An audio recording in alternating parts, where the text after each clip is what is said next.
अवधूत चिंतन श्री गुरुदेव दत्त। श्री स्वामी समर्थ महाराज की जय। तर आपल्या श्वेताश्वतर उपनिषद चालू आहे आणि त्याच्यामध्ये 4 अध्याय आपण पूर्ण केलेत। अजून 2 अध्याय राहिलेले आहेत। तेव्हा चौथा अध्याय संपल्यावर आता आजचा आपण 5वा अध्याय घेऊया आणि पुढे काय विषय मांडलाय, कसा मांडलाय ते आपण पाहूया। 5व्या अध्यायामध्ये प्रथम मंत्र जो आहे तो या ब्रह्मतत्वाबद्दल सांगितला आहे आणि मंत्र असा आहे की द्वे अक्षरे ब्रह्मपरे त्वनंते निहिते यत्र गूढे क्षरम त्व विद्या ह्यम अमृतम तु विद्या विद्या विद्ये ईशते अस्तु सोन्यः।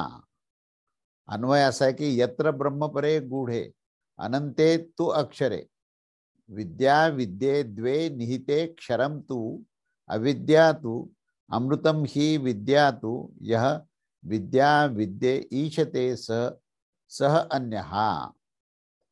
याचा अर्थ, आता अन्वयाचा अर्थ असा आहे की ज्या ब्रह्मापेक्षाही श्रेष्ठ म्हणजे ब्रह्मदेवापेक्षाही, ब्रह्मापेक्षा म्हणजे ब्रह्मतत्व नाही तर ब्रह्मदेवापेक्षा, तर ज्या ब्रह्मदेवापेक्षाही श्रेष्ठ आणि लपलेला असीम आणि परम अक्षर परमात्म्याच्या मध्ये विद्या आणि अविद्या हे दोन्हीही स्थित आहेत, त्यालाच ब्रह्म असं म्हटलेलं आहे। ब्रह्मतत्वाची व्याख्या केली आहे की जे परम अक्षर परमात्मा आहे, ब्रह्मदेवापेक्षा श्रेष्ठ आहे आणि ज्याच्यामध्ये विद्या आणि अविद्या हे दोन्हीही स्थित आहेत, त्यालाच ब्रह्म असं म्हटलं आहे। आता इथे विनाशशील जडवर्ग अविद्या नामाने बोलले जाते आणि अविनाशी वर्ग हा जीव समुदाय म्हणजे जीवात्मा हा विद्या नामाने बोलले जातो। आणि जो उपयुक्त विद्या आणि अविद्यावर शासन करणारा जो आहे तो ह्या दोघांपेक्षा सर्वथा विलक्षण असून तो ह्यांचा पूर्ण नियंत्रक आहे, असा त्याचा शब्दशः अर्थ आहे। आता आपण ह्या आशयाकडे वळूया या मंत्राच्या बाबतीत की आता हा जो परमात्मा कसा आहे, पहिलं त्यांचं विधान असं सांगितलंय की हा परमेश्वर ब्रह्मदेवापेक्षाही श्रेष्ठ आहे। याचं कारण असं आहे की ब्रह्मदेवाचा जन्म हे त्या महाविष्णूच्या नाभी कमलातून झालेला आहे, म्हणजे तो महाविष्णू त्या ब्रह्मदेवापेक्षा अनादि अनंत असा आहे आणि म्हणून तो महाविष्णू त्या ब्रह्मदेवापेक्षा श्रेष्ठ आहे आणि तोच परमेश्वर आहे। आणि ह्या ब्रह्मदेवापेक्षा श्रेष्ठ असणारा तो स्वतःच्याच निर्माण केलेल्या मायेच्या पडद्यामागे लपलेला आहे, अव्यक्त आहे तो, म्हणजे तो आहे सर्वत्र परंतु आपल्या डोळ्याने दिसत नाही। कारण काय, तर तो आपल्याच तयार केलेल्या मायेच्या पडद्यामागे लपलेला आहे। माया नावाचा एक काल्पनिक पडदा आहे आणि माया ही सुद्धा कल्पना आहे, त्यामुळे या काल्पनिक पडद्याच्या मागे तो लपलेला आहे। म्हणजे जो मनुष्य स्वतः त्या मायेमध्ये गुरफटलाय त्यालाच त्या पडद्याच्या मागे लपलेला आहे, असं हे सांगण्याचा प्रयत्न आहे की जो मनुष्य स्वतःच देहभावामध्ये असतो तर तो मायेच्या प्रभावामध्ये असतो आणि म्हणून त्या भगवंताचीच ही माया आहे की तुम्हाला देहभाव निर्माण होणं ही भगवंताचीच ही माया आहे। आणि भगवंत स्वतः तुमच्यावरही मायेचा पडदा टाकतो आणि स्वतःवरही मायेचा पडदा टाकून तो लपून बसतो, म्हणजे तो मायेच्या पडद्याच्या मागे लपलेला आहे असं विधान आहे। आणि तो सीमारहित आणि अविनाशी आहे, म्हणजे त्याला एखाद्या आकृतीने किंवा प्रकृतीने त्याला सीमा बांधता येत नाही, तर तो निराकार आहे, सीमारहित आहे आणि तो अनादि अनंत अजन्मा अमर तत्व आहे, म्हणून तो अविनाशी आहे, असं त्याचं ते वर्णन करत पुढे सांगतात की जो देशकालापासून सर्वथा अतीत म्हणजे अलिप्त आहे, त्याला हा अमुक एका देशाचा आहे आणि अमुक एका काळात होऊन गेला असं आपल्याला म्हणता येणार नाही। म्हणून तो देश आणि काल ही जी 2 संकल्पना ज्या आहेत की जे आपण एखाद्या विशिष्ट भौगोलिक स्थानाला आपण देश म्हणतो आणि एका विशिष्ट कालावधीचं किंवा कालावधी मधला संदर्भ घेतला असताना त्याला आपण कालाचा संदर्भ लावतो, तर व्यक्ती किंवा मनुष्य जो आहे तो देश आणि कालाला धरून असतो। म्हणजे एखादी भारतीय व्यक्ती आहे आणि ती ह्या कालापासून ह्या कालापर्यंत होती असं आपण इतिहासामध्ये पाहतो, तर त्यांना देश आणि काल या दोघांचे संबंध येतो, परंतु हे दोन संबंध परमेश्वराशी येत नाहीत, कारण ते परब्रह्म परमात्मा हा अनादी अनंत असून अखंड विद्यमान आहे. म्हणजे तो आज आत्ता ह्या क्षणी इथे हा आहेच, म्हणजे तो आहे नावाच्या तत्वाखाली तो आहे. असेल आणि नसेल ह्या दोन गोष्टीमध्ये नाही, तर तो आहेच. आणि म्हणून तो अखंड वर्तमान काळात असल्यामुळे त्या वर्तमान काळाच्या सुद्धा अतिशय अशा फ्रॅक्शन, कारण आपण जे पाहतो तो वर्तमान काळही पाहत नाही, आपण जो पाहतो तो वर्तमान काळ भूतकाळात गेल्यानंतर आपण पाहत असतो. त्यामुळे आपण सुद्धा वर्तमान काळाशी संबंध ठेवू शकत नाही. आणि परब्रह्म परमात्म्याला भूत आणि भविष्य हे दोन गोष्टी नाही आहेत, कारण तो अखंड विद्यमान आहे. जो अखंड विद्यमान आहे तो अखंड वर्तमान काळात असतो, आणि त्याच्याकरता हा काळ सुद्धा नसतो. कारण काळ ही संकल्पना केव्हा आली, जेव्हा म्हणजे भूतकाळ, वर्तमान काळ आणि भविष्यकाळ हे तीन काळ आले तरच त्या काळाचा संबंध येतो. म्हणून ह्या तिन्ही काळाचा संबंध नाहीये, कारण तो अखंड विद्यमान असल्यामुळे तो काळाच्या अतीत आहे, तो आकृती प्रकृतीच्या अतीत आहे, तो देशाच्या अतीत आहे. आणि म्हणून तो देशकालापासून सर्वतः अतीत म्हणजेच अलिप्त असा आहे, असं त्याचं पुढे वर्णन केलेलं आहे. आणि ज्यांचा कोणत्याही प्रकाराने विनाश होत नाही, ज्याला उत्पत्ती आहे त्याचा विनाश आहे, ज्याला उत्पत्ती त्याचा, ज्याला जन्म आहे त्याला मृत्यू आहे, असा हा सिद्धांत आहे. परंतु भगवंताची ही कधीच निर्मिती उत्पत्ती झालेली नाही, आणि त्याच्यामुळे त्याला कधीही मृत्यू नाही. आणि म्हणून हा जो भगवंत आहे हा भगवंत अमर तत्व आहे, त्याचा विनाश होऊ शकत नाही. आणि म्हणून भगवंत जे आहेत हे अविनाशी तत्व आहेत. आणि पुढे आता हे गमतीदार विधान आहे की ज्या परमात्म्यामध्ये अविद्या आणि विद्या हे दोन्हीही विद्यमान आहेत. आता ही फार गमतीदार गोष्ट आहे की बघ, खरं सांगायचं म्हणजे जिथे विद्या असते तिथे अविद्या राहू शकत नाही, आणि जिथे अविद्या आहे तिथे विद्या राहू शकत नाही. पण ह्या दोन्ही ज्या विद्या ज्या आधारावर टिकून असतात, म्हणजे अविद्या कशावर टिकून आहे, तर ते प्रकृतीवर टिकून आहे. आणि विद्या कशावर टिकून आहे, तर त्या जीवात्म्यामध्ये असलेले जे चैतन्य आहे त्या चैतन्यावर टिकून आहे. आता ह्या जगामध्ये जी काही अष्टधा प्रकृती आहे, ती अष्टधा प्रकृती सुद्धा जी काही कार्यरत होती, ती कार्यरत कशामध्ये होते, तर ते भगवंताच्याच अधिष्ठानावर होते. आणि म्हणून ती अविद्या त्याच्यामध्ये आहे.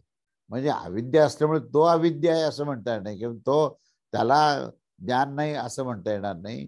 तर त्याच्या आधार घेऊन ही अविद्या असते. भगवंताच्या अधिष्ठानाला वरच ही पूर्ण प्रकृती किंवा हे जगत, हे ब्रह्मांड हे आविष्कारात येतं. ब्रह्मांडामध्ये असलेल्या गोष्टी ज्या आहेत त्या अविद्याजनक आहेत, पण जरी ते अविद्याजनक असले तरी त्या ब्रह्मांडाचं जे अस्तित्व आहे ते अस्तित्व ह्या परब्रह्म परमेश्वराच्या अधिष्ठानावर आधारावरच टिकून आहे. आणि म्हणून ती अविद्या त्याच्यामध्ये आहे.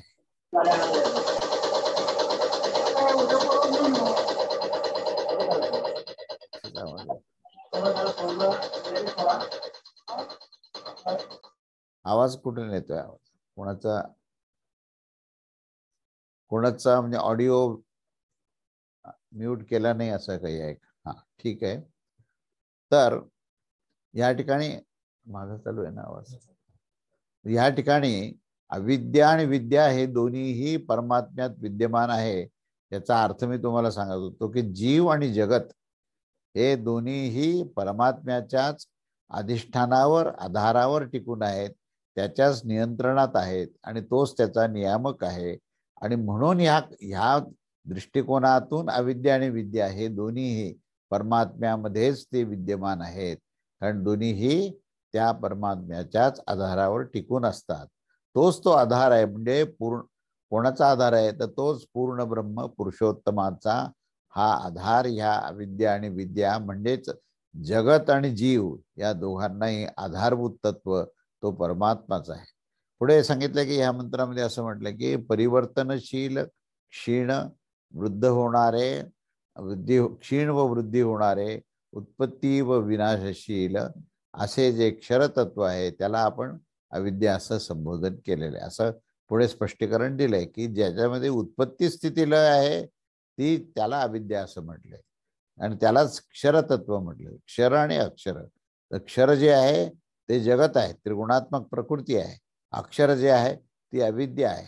आणि म्हणून हे जड आणि चैतन्य हे दोन्ही जे जे काही तुम्हाला अनुभवाला येतं ते केवळ केवळ परब्रह्म परमेश्वराच्याच आधारावर येतं असं तिथे म्हटलं आहे. कारण जड जे आहे ते त्यामध्ये विद्या व ज्ञानाचा अभाव असतो म्हणून त्याला जड म्हटलेलं आहे. आणि त्याच्यापासून भिन्न जो जन्म मृत्यू रहित असतो, जो क्षीणता किंवा वृद्धी ज्याच्यामध्ये होत नाही, जो अविनाशी आणि कुटस्थ असं म्हटलंय त्यालाच जीवात्मा किंवा आत्मा असं म्हटलेलं आहे. तेव्हा जीव समुदाय जो आहे तो विद्येने युक्त आहे आणि त्रिगुणात्मक आणि पंचमहाभूतात्मक जी प्रकृती आहे त्याला अविद्या असं, म्हणजे ही त्याला दिलेले संबोधन आहेत ही सगळे. अशा प्रकारे ते जड आणि चैतन्य ह्या दोन्ही जे आहे ह्या दोन्हीला धरूनच जे तत्व येतं त्यालाच विज्ञानमय म्हटलंय. विज्ञानमयामध्ये तो जीवात्मा तर येतोच, पण पंचमहाभूतात्मक आणि त्रिगुणात्मक प्रकृती सुद्धा येते. म्हणून या सर्वांना एकत्र केल्यानंतर सर्वांमध्ये त्या परमात्म्याला जेव्हा आपण पाहतो त्यावेळेसच त्याला ते विज्ञानाचं दर्शन आहे. आणि म्हणून तो परमात्मा कसा आहे तर ज्ञान आणि विज्ञानमय आहे. त्यामुळे तो परमात्मा जो आहे तो आत्मतत्वात तर आहेच आहे, पण आत्मतत्वाच्या शिवाय जे जडतत्व आहे त्या जडतत्वातही तो आहे. म्हणूनच तो विज्ञानमय आहे असं म्हटलेलं आहे. आता उपनिषदामध्ये जागोजागी आपल्याला विज्ञान नावाने वर्णन केले आहे. श्रुतीने स्वतःच विद्या आणि अविद्या याची सुद्धा एक परिभाषा म्हणजे व्याख्या करून दिली आहे. आणि त्या कारणानेच त्याच्या अर्थाची जी कल्पना आहे ती आपल्याला स्पष्ट होण्यासाठीच आपण हे पुन्हा पुन्हा पाहतो की जो या विद्या आणि अविद्या नावाने ओळखला जाणारा म्हणजेच क्षर आणि अक्षर या दोघांवर जो शासन करतो, दोघांचेही जो स्वामी आहे, अशा या दोनही ज्यांच्या शक्ती आहेत अथवा प्रकृती आहेत त्याला त्या प्रकृती ज्या आहेत तो त्या प्रकृतीचा अधिष्ठाता जो आहे तो परब्रह्म परमेश्वर आहे. आणि तो दोघांचा अधिष्ठान असूनही तो ह्यांच्यापेक्षा अत्यंत अलिप्त आणि सर्वथा विलक्षण असा आहे. भगवद्गीतेमध्ये सुद्धा उत्तम पुरुषस्तन्म्य हा म्हणजे 15वा अध्यायाचा आपण संदर्भ पाहिला तर हा विलक्षण कसा आहे त्या पुरुषोत्तमाची जी व्याख्या केली आहे त्याच्यामध्ये, तर त्या व्याख्येमध्ये आपल्याला हे स्पष्ट दिसेल की तो परब्रह्म परमेश्वर हा सर्वश्रेष्ठ आहे आणि तो ब्रह्म आणि परब्रह्म तत्व स्वरूपामध्ये असून अक्षरतत्व आहे. आणि तरीही तो विद्या आणि अविद्या या दोघांनाही आपल्यामध्येच तो धारण करत असतो. त्याच्यामध्ये ज्ञानही वसतं आणि अज्ञानही आहे. विद्या ही आहे आणि अविद्याही आहे. विनाश होणारे जडतत्व आणि कधीही अविनाशी असणारं असं हे चैतन्य तत्व हे दोन्ही त्याच्यामध्ये आहे. म्हणून विद्या आणि अविद्या या दोघांवर शासन करणारा तो परब्रह्म परमात्मा हा तत्वस्वरूपामध्ये कसा आहे याचे इथे वर्णन करून ह्याच्यामध्ये हे दोन सांगताना या दोन्हीपेक्षाही तो वेगळा आहे हेही त्या ठिकाणी सांगितलं आहे. आणि वेगळा असून तो विलक्षण असा आहे. ब्रह्मापेक्षाही श्रेष्ठ असं सुरुवातीला सांगितलंय म्हणजेच काय अनादी आहे. कारण ब्रह्मदेव हा पहिला जीव आणि त्या जीवाच्या आधी कोण होतं तर कोणताही जीव नव्हता, पण परब्रह्म परमेश्वर होता म्हणून तो अनादी आहे. म्हणून तो ब्रह्मदेवापेक्षा श्रेष्ठ आहे असं याला म्हटलेलं आहे. ज्याच्या कालाच्या आणि गुणांच्या दिशाही कसल्याही सीमा नाहीत, ज्याला कालाची सीमा नाही आणि गुणाची सीमा नाही असा तो अनंत परब्रह्म परमात्मा आहे. आणि तो अविनाशी आहे. अशा या परब्रह्म परमात्म्याच्या आधारानेच विद्या आणि अविद्या ह्या दोन्ही प्रकारच्या शाखा, या दोन्ही प्रकारचे विभाग हे त्याच्यावरच टिकून आहेत. परब्रह्म परमेश्वराचं जे अस्तित्व आहे ते कसं आहे हे इथे सांगण्याचा प्रयत्न केला आहे. जन्ममृत्यूचे रहस्य, परलोक विद्या हे सर्व काही प्रकारचे जे ज्ञान आणि ह्या सर्व शाखा ज्या आहेत या विद्येच्या शाखा आहेत आणि त्या नावानेच ते ओळखल्या जातात. व सर्व सृष्टी संबंधी सुद्धा जे जे काही नियम बनलेले आहेत, जे काही शास्त्र आहेत आणि जे काही ज्ञान सांगणारी गोष्ट आहे तर ती केवळ परिवर्तनशील असल्यामुळे त्याला अविद्या असं म्हटलं. म्हणजे क्षर आणि अक्षर या दोन्ही शब्दाचा उपयोग असा आहे की क्षर ज्यावेळेस म्हणतो त्यावेळेस तो क्षर म्हणजे ज्याचा विनाश होतो असा तो क्षर आहे, आणि अक्षर म्हणजे जो अविनाशी तत्व आहे, म्हणजेच तो चैतन्यमय आहे. आणि तो ते चैतन्यमय तत्व सुद्धा ही परमेश्वराच्याच अधिष्ठानावर त्याच्याच आधारावर ते आविष्कृत होत असतं. म्हणून हे दोन्ही समजणं आपल्याला आवश्यक आहे, आणि दोन्हीमध्ये तो परब्रह्मच आहे असं इथं ठासून सांगितलंय. म्हणजे अविद्या आणि विद्या हे दोन्ही त्याच्यातच आहे, म्हणजे त्याच्याशिवाय दुसरं काही नाहीच आहे हे सांगायचा प्रयत्न केलाय. की जो भासमान स्थिती आपल्यामध्ये निर्माण होते तीही परमेश्वरामुळे आहे, आणि प्रत्यक्ष जे ज्ञान मिळतं तीही परमेश्वरामुळे आहे. म्हणून या ठिकाणी दोन्हीचाही इथे मुद्दाम उल्लेख केलेला आहे की जड पदार्थाचं ज्ञान देणारा आणि त्याच्यापासून विनाशी असणारा तो विद्यायुक्त चैतन्यमय आत्मा, आणि आत्मरूपाचे सर्व प्रकारचे जे जे काही मुद्दे येतात त्यालाच ज्ञान असं म्हटले, त्यालाच अविनाशी असं म्हटले, आणि दोघांनाही एकत्र घेऊन त्यात परमात्मा आहे त्यालाच विज्ञान असं म्हटलेलं आहे. उपनिषदाच्या ठिकठिकाणी विज्ञान आणि आत्म्याचं वर्णन आपण पाहतो. या महरलोकात तो वास करतो असे सांगितले आहे. या क्षर आणि अक्षर विद्येवरच त्या परब्रह्म परमात्म्याचं नियंत्रण आहे, आणि ह्या दोन्ही ही ज्ञानाच्या शाखा आहेत.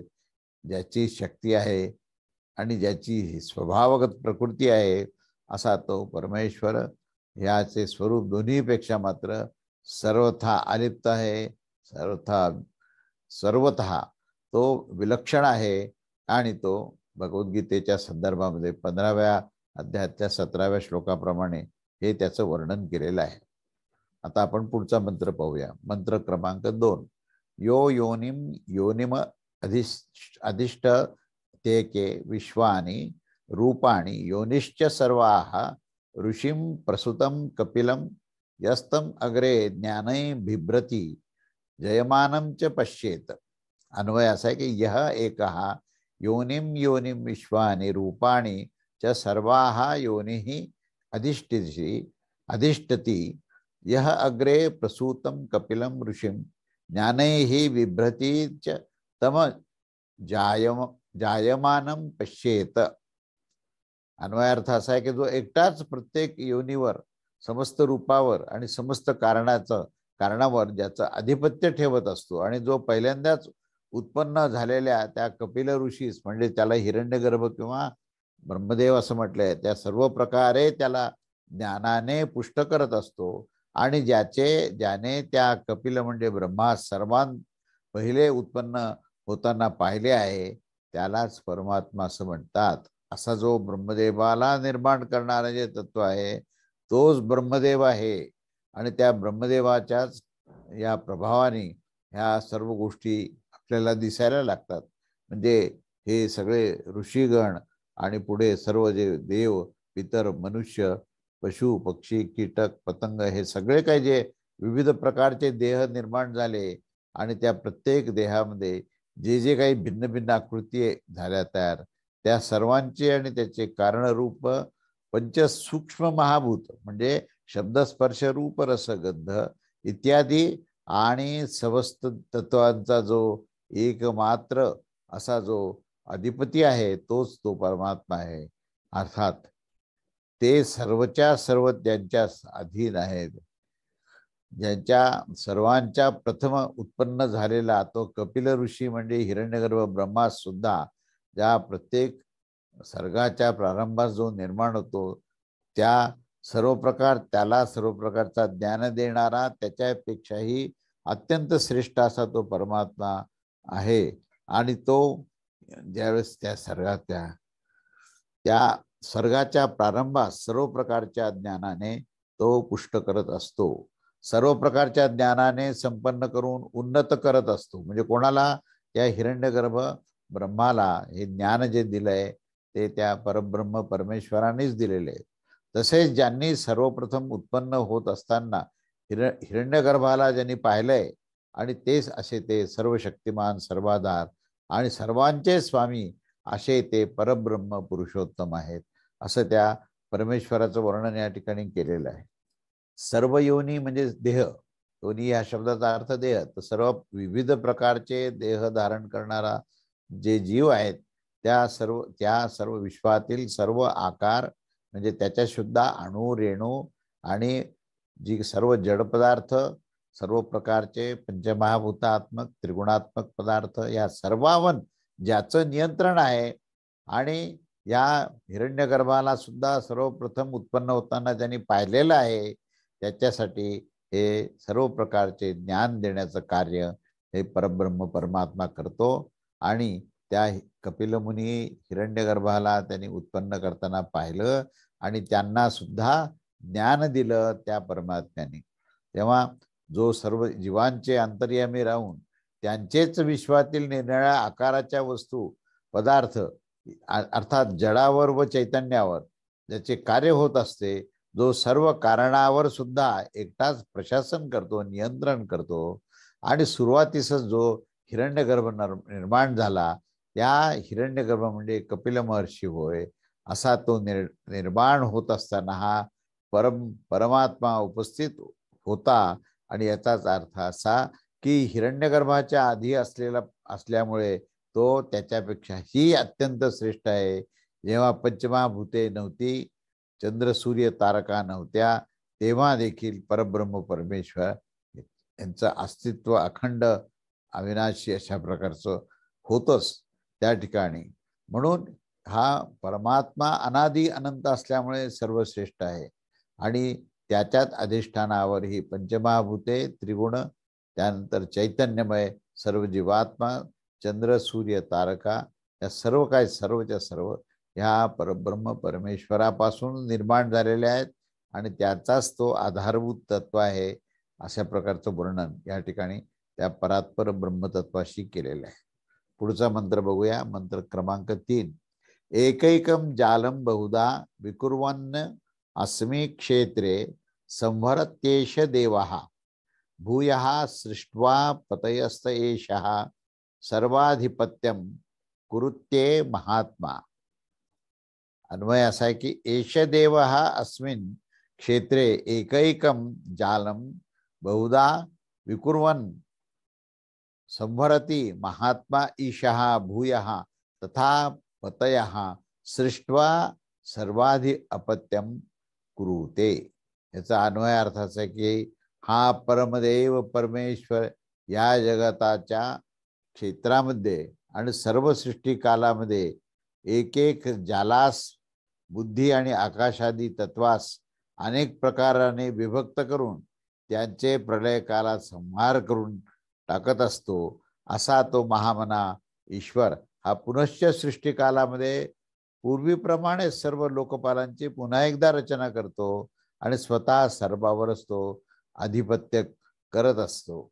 ज्यांचे वर्णन पुढे सांगितले आहे की ज्यांचे हे प्रकरण चालू आहे तो परमदेव परमेश्वर सुद्धा या जगतरूपी क्षेत्रामध्ये सृष्टी कालात म्हणजे सृष्टी निर्माण झाल्याच्या काळामध्ये एक एक जालास, जाल म्हणजे त्या ठिकाणी पूर्ण ज्याला आपण नेटवर्क म्हणतो तशा प्रकारचं की हे जे काही समुच्चय सगळं आहे म्हणजेच काय काय आहे त्यात की सुरुवातीला सूक्ष्म पातळीवरची बुद्धी आहे, त्याच्यानंतर ते आकाश निर्माण झालं आणि आकाश इत्यादीमध्ये प्रकृतींना विभक्त करून प्रत्येक प्रकृतीचे भिन्न भिन्न रूप धारण करतो.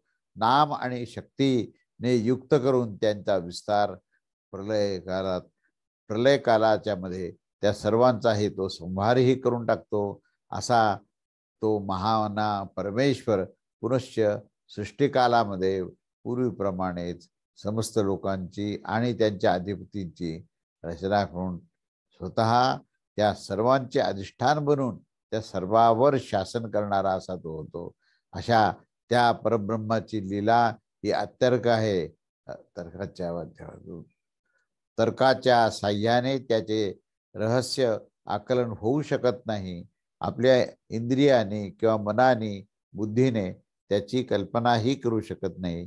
त्यांचे सेवकच त्यांच्या लीला आणि त्यांचे रहस्य थोडे बहुत समजू शकतात.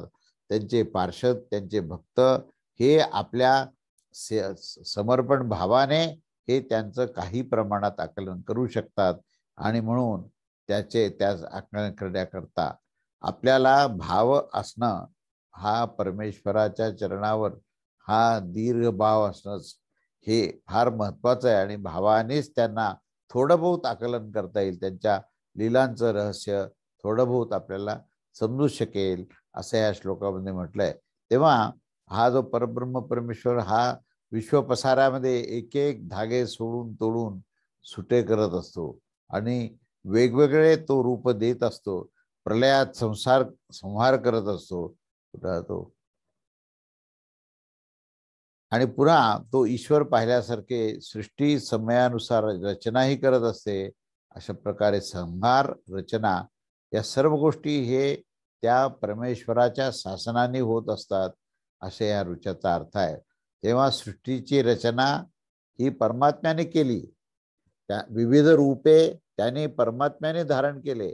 पशु वेगळे, पक्षी वेगळे, प्राणी वेगळे, माणूस वेगळा, यक्ष किन्नर आणि राक्षस देवही वेगळे.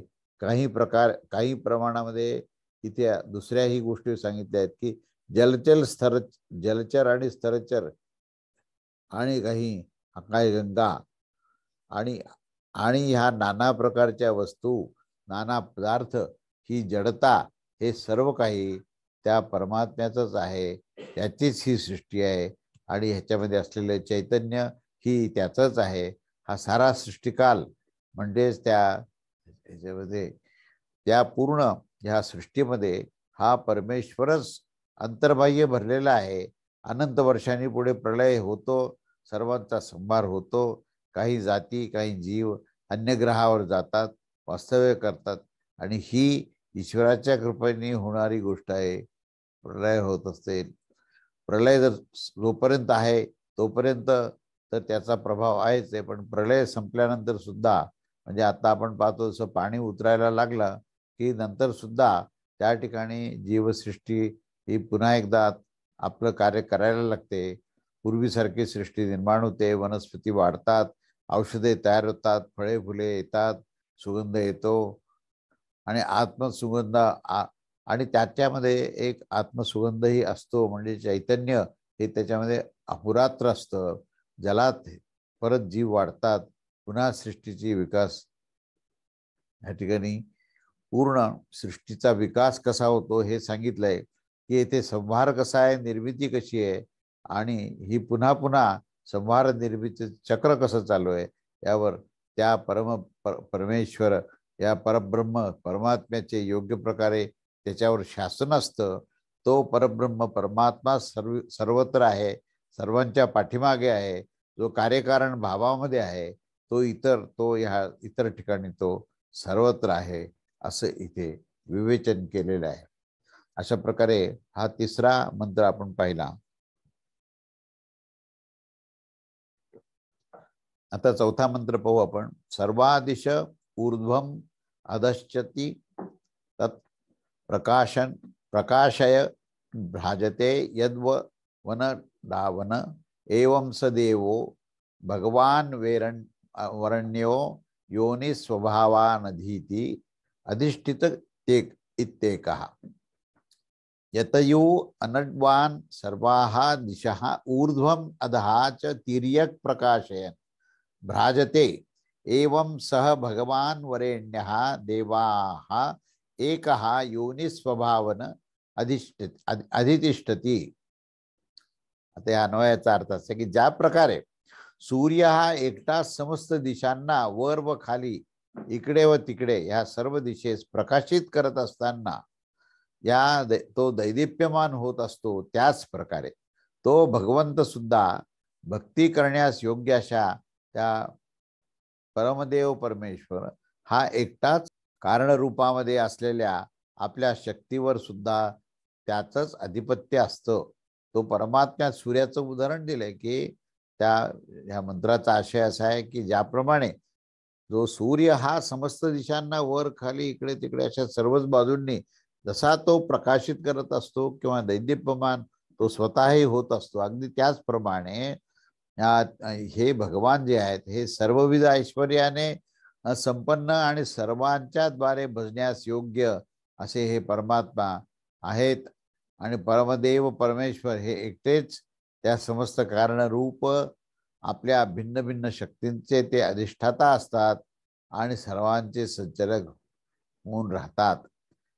ह्या सर्वांना आपल्या आपल्या ह्या प्राप्त झालेल्या कर्तव्य करण्यास जे सामर्थ्य लागतं ते सामर्थ्य सुद्धा हे परब्रह्म परमात्माच त्यांना प्रदान करत असतात आणि यथायोग्य त्यांच्या कर्तव्य कार्यामध्ये त्यांना ते प्रवृत्त करत असतात, असा या मंत्राचा शब्दशः अर्थ आहे.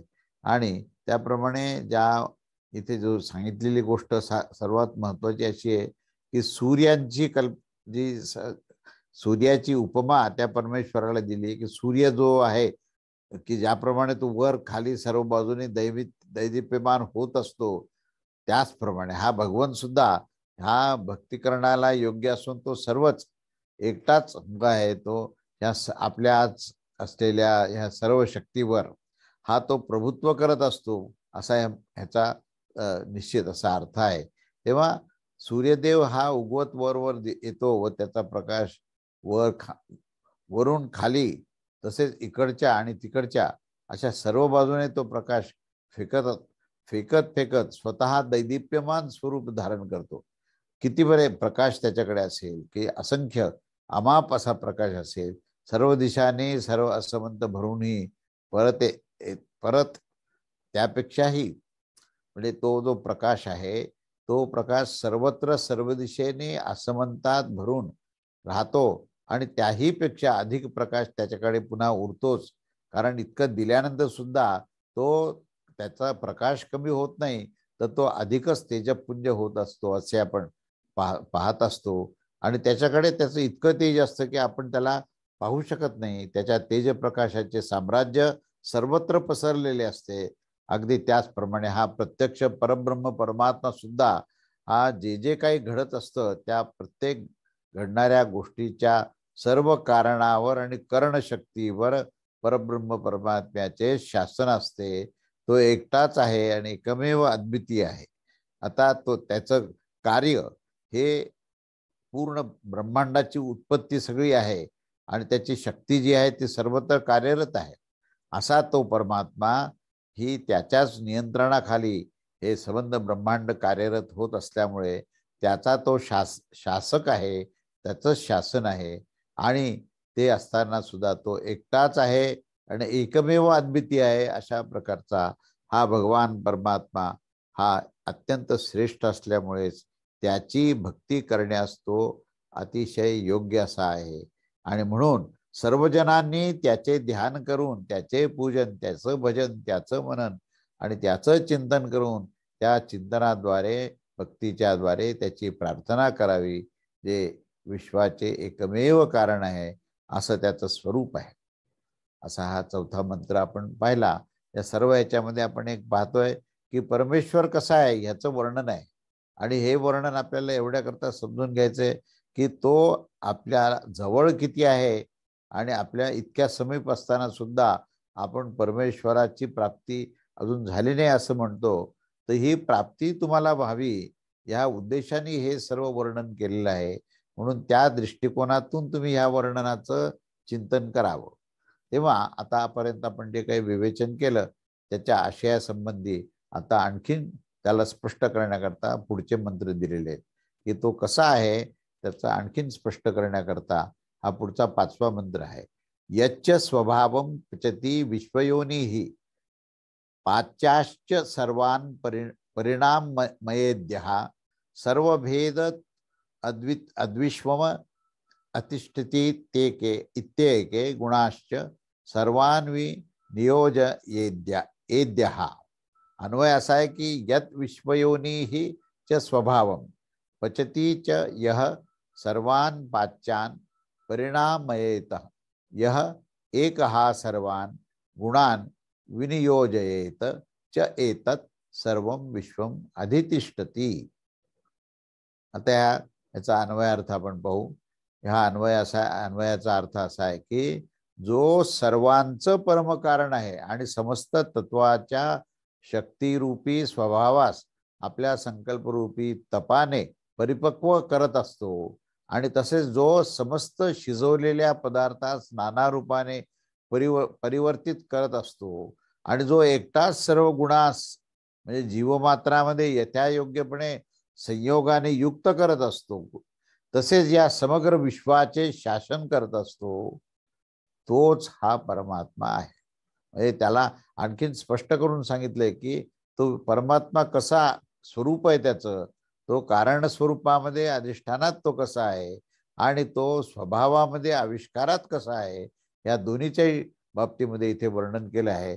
तेव्हा या मंत्राचा आशय असा आहे की जो ह्या विश्वाचे परम कारण आहे, म्हणजेच ज्याचं अन्य दुसरे कोणतंही कारण नाही. विश्वाचं जर तुम्ही कार्यकारण परंपरा हुडकत गेले तर याचं हे कारण आहे, याचं हे कारण आहे, अंतिम कारण जे आहे ते तो परमात्मा आहे. आणि म्हणून त्याला परमकारण किंवा महाकारण असं म्हटलेलं आहे. त्याचं ह्या महाकारणाला मात्र दुसरं कोणतंही कारण नाही आणि सगळ्याचं कारण जो आहे तो परमकारण असं त्याचं वर्णन केलंय. या जगताच्या कारण रूपात सांगितल्या गेलेल्या या समस्त शक्तिरूपी जे स्वभाव आहेत, त्या शक्तिरूपी स्वभावामध्ये तो परब्रह्म परमेश्वरच एकरूप झालेला आहे, त्याचीच शक्ती आहे आणि त्यांनीच हे रूप धारण केलं आहे. म्हणून त्या शक्तिरूपी तपाने परिपक्व तोच करत असतो. आणि या आकाशादी म्हणजे हे पंचमहाभूत हे जे तत्व आहेत त्याच्यापासून सुद्धा ज्या काही भिन्न भिन्न शक्ती ज्या प्रलय काळामध्ये लुप्त होऊन गेलेल्या असतात, त्यांना सुद्धा आपल्या संकल्पाद्वारे तो पुन्हा एकदा प्रगट करत असतो. असा तो त्या प्रगट केल्या गेलेल्या शक्तींना नाना रूपास नाना पद्धतीने परिवर्तन करून त्या चित्र विचित्र जगताची रचना तो करत असतो.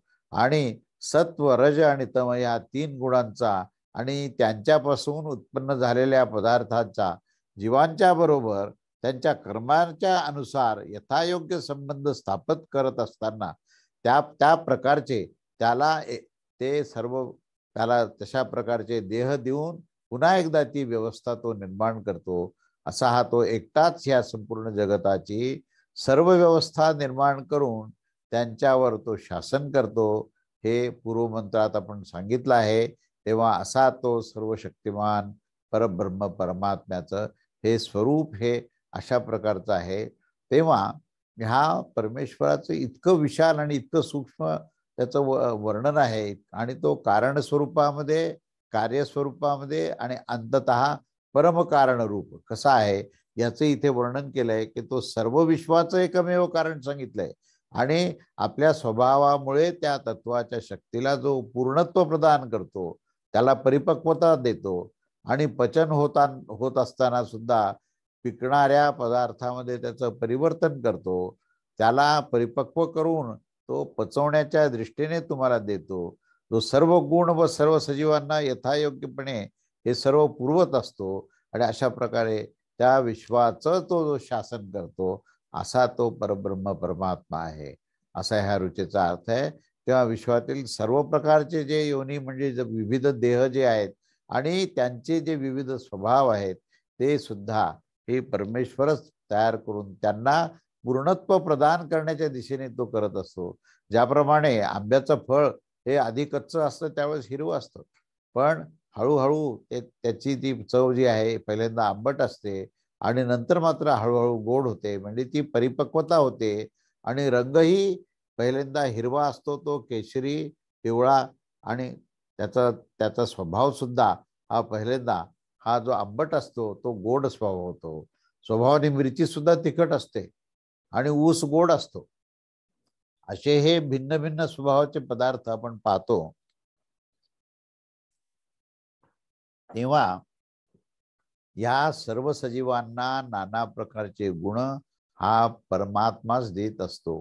कोकिळेचा सुंदर आवाज, मोराचा सुंदर पिसारा, हरणाच्या काही विविध जाती, त्यांच्या बिंबीत असलेले कस्तुरी सुगंध, हे सर्व जे आहे हे विविध गुण जे आहेत आणि योग्य असे योग्य ठिकाणी देणारे गुण जे आहेत ते त्या परब्रह्म परमेश्वरामुळेच येत असतात, कारण त्याची सत्ता आहे. अशा प्रकारे इथे परमेश्वराचं वर्णन हे अशा पद्धतीने केलं आहे की तो सर्वत्र सर्वव्याप्त अंतर्बाह्य अधिष्ठान आणि आविष्कार कारण आणि कार्य याच्यामध्ये अंतर्बाह्य तो परिपूर्णपणे भरलेला कसा आहे हे आपल्याला पाहण्याची आपल्यामध्ये तशी एक कला निर्माण झाली पाहिजे. म्हणून तो परमात्मा लपलेला आहे हे केव्हापर्यंत आपण म्हणायचं, जोपर्यंत भाव निर्माण होत नाही, केवळ तर्क असेल, तोपर्यंत आपण म्हणतो की तो लपलेला आहे, तो अव्यक्त आहे. पण ज्या क्षणी माणसाच्या अंतःकरणामध्ये भक्तीचे भाव निर्माण होतात, तेव्हा त्याला केवळ कारणच नाही तर कार्यही कळतं. म्हणजे दोन गोष्टी ज्या सांगितल्या आहेत, कारण आणि कारण, कार्य, अधिष्ठान आणि आविष्कार. अधिष्ठान म्हटलं की तो अव्यक्त झाला, पण जेव्हा आविष्कार म्हटलं की तो प्रत्यक्ष झाला. म्हणून ह्या दोन्ही स्तरावर त्याला समजून घेण्याकरता म्हणून हा 5वा मंत्र सांगितलेला आहे. तेव्हा असे आपण 5व्या अध्यायातले 5 मंत्र घेतले. आता त्याच्या पुढचा जो 6वा मंत्र आहे, तो आपण पुढच्या रविवारी नाही तर त्याच्या पुढच्या रविवारी घेणार आहोत. कारण पुढच्या रविवारी या गौरीचं हे आहे, पूजन आहे त्या दिवशी.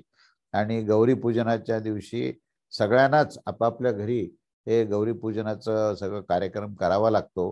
म्हणून त्या दिवशी हा वेळ आपल्याला जमणार नाही. म्हणून आपण त्याच्या पुढच्या रविवारी, म्हणजे मला वाटतं पौर्णिमा येईल तेव्हा, ही मार्गशीर्ष पौर्णिमा आज, हे मार्ग हे कुठला महिना आता सुरू झाले, भाद्रपद महिना. आज भाद्रपद प्रतिपद आहे आणि आपण आता भाद्रपद पौर्णिमेला भेटू. 2 आठवड्याचा मध्ये गॅप जाईल. तर त्यावेळेस आपण पुढच्या वेळेस आपण हा पुढचा भाग बघूया. अवधूत चिंतन. श्री गुरुदेव दत्त. श्री स्वामी समर्थ महाराज की जय.